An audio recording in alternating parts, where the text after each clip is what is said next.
Hola, bon dia a tothom i benvinguts al Trinxeraire.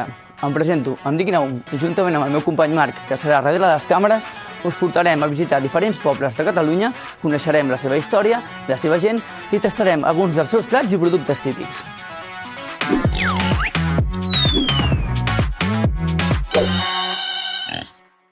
Bon dia, joves de moda! Avui hem vingut fins a Tossa de Mar, un poble d'una mica més de 6.000 habitants situat a la comarca de la Selva. Tossa és un dels indrets més visitats de la Costa Brava, en gran part gràcies a la bellesa dels seus carrers i de les seves platges. Voleu conèixer-lo una mica més? Doncs som-hi, trinxeraires!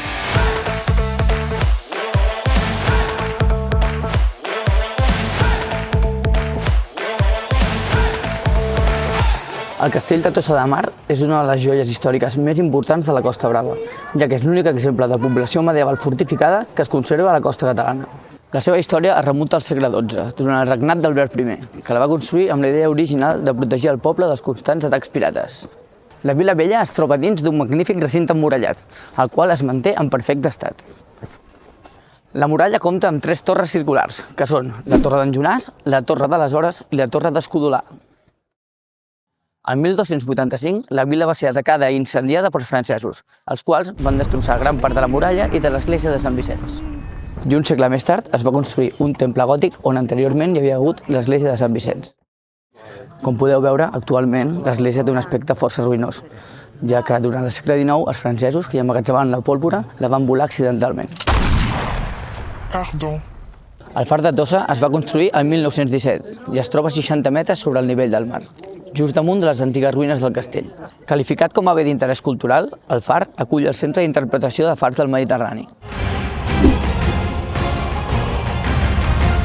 Buscant una mica d'informació sobre Tossa, vaig trobar una llegenda que diu que al castell hi vivia una dama i que un pirata es va enamorar bojament d'ella. Es va obsessionar tant que finalment la seva tripulació el va abandonar, però ell va decidir que es quedaria tot el temps que calgués esperant-la.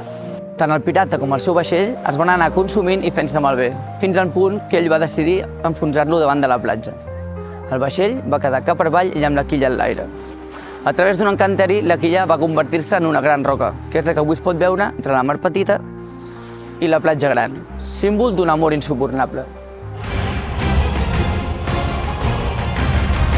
Aquesta del pirata és que va arribar un pirata, sembla ser, amb un barco aquí a la badia de Tossa, i hi havia una noia jove molt maca que estava aquí a la Torre d'en Jonàs, i al veure-la ell se'n va enamorar i la gent del poble, la gent vilatana, es va acollonir i van anar sense voler, veient que s'estava distraient amb aquesta noia, de lo maca que era, que la veia i era encisadora i el noi va quedar encantat, doncs van aprofitar per fer-li un forat en el barco, en el casco, van fer un forat, no es va donar compte i va trabucar, es va mig esfonsar i diuen que la forma de la illa és el barco que va quedar allà fondejat.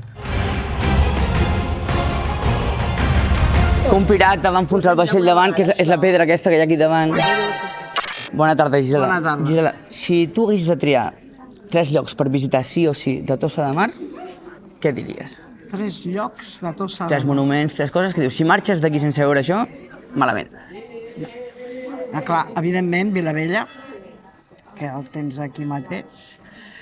Pots fer una volta per la Roqueta, que és un altre lloc de la Tossa més antiga i més clar que el primer creixement de Tossa.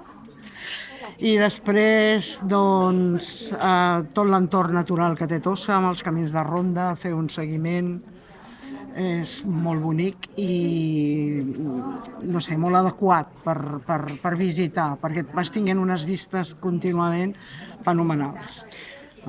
Si vostè hagués de triar un plat típic de Tossa de Mar, quin seria? Ui, és que jo soc molt especial per la cuina, Però, Aquí que digui el més conegut. El més conegut és el simitomba, segurament, perquè és el que feien els pescadors quan arribaven de pescar, que el feien amb el peix que no venien, i amb patates que les tenien dels seus camps, dels seus horts, no, diguéssim. I era una cosa barata perquè el peix se n'anaven fins a l'interior i el canviaven per oli i no sé, saps què és fer? És patates, peix i allioli.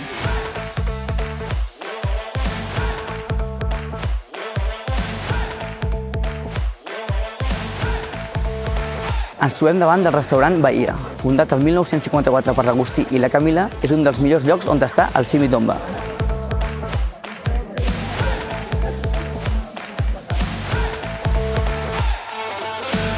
El Simi Tomba fa referència al nom de donar la volta als productes a dins de la cassola. Els ingredients principals solen ser peix, ja sigui lluç, bacallà, depèn del que tinguin a cada casa.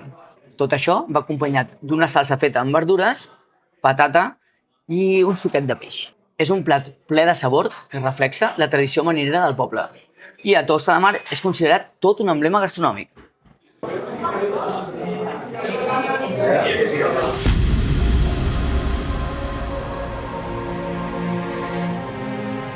Però ella era com pionera a la seva categoria i bueno, va crear plats com va ser la brandada de bacallà, els pebrots farcits de brandada. Era un plat francès i el va adaptar a la seva manera, el va fer boníssim. Genial. Després va guanyar molts concursos, va també escriure un llibre amb receptes, que són el simitomba i plats típics de Tossa. I va ser pionera a fer el simitomba, que ja us ho he dit, en un restaurant. El restaurant fa 71 anys que està obert. El simitomba l'origen era un plat típic de pescadors, que el feien al cim de la barca.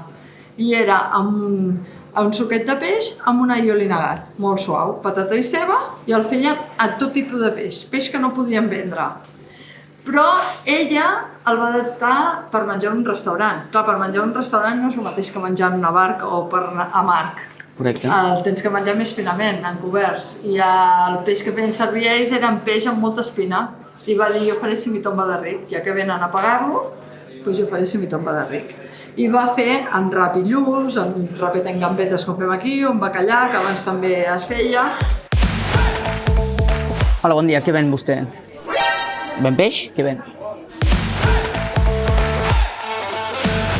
Acabem d'arribar a Tossa. No sabem què veure, què hem de fer, què ens recomanaries tu?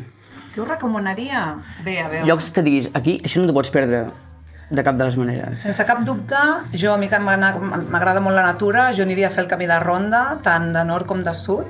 Teniu les vistes més espectaculars de la Costa Brava, sense cap dubte és el millor camí de ronda que hi ha en tota la Costa Brava, per veure sortida de sol, l'albada i la posta de sol, això és una passada. Aniria a veure, com no, les nostres muralles meravelloses, a menjar a algun restaurant dels bons. No vull dir noms perquè si no... Què hi menjaries? Plat típic de Tossa. Què menjaria? Un simitomba. Escolta'm, i ja que esteu a Blau de Blaus, marca local tossenca, jo em porta't una samarreta ben xula de No em toquis els ous de Reig. Que seria un plaer. És una samarreta que vàrem fer ara a l'octubre, perquè aquí a Tossa els ous de Reig estan ben protegits, O sigui Me la poso ara mateix. Sí? Genial. Fantàstic. Trobo que tens un parlar curiós. Com és aquest parlar? D'on et ve aquest parlar? Bueno, el parlar que jo tinc, i encara força gent de Tossa, és el del meu pare, els dels meus avis, i el parlar que sempre s'havia parlat a Tossa, que està en totalment decadència, i ara són molt pocs, però és el parlar tossenc, diguéssim, un dels parlars salats de la Costa Brava, diferenciat d'altres pobles. A Lloret tenien el seu parlar, el lloretenc, a Sant Feliu a Ganxó, a Blanes el blanenc, que també l'han perdut moltíssim, ja quasi bé no es parla. Jo penso que només es parla un xic a Tossa i els cadaquesencs a Cadaqués. I fins aquí la nostra visita a Tossa de Mar.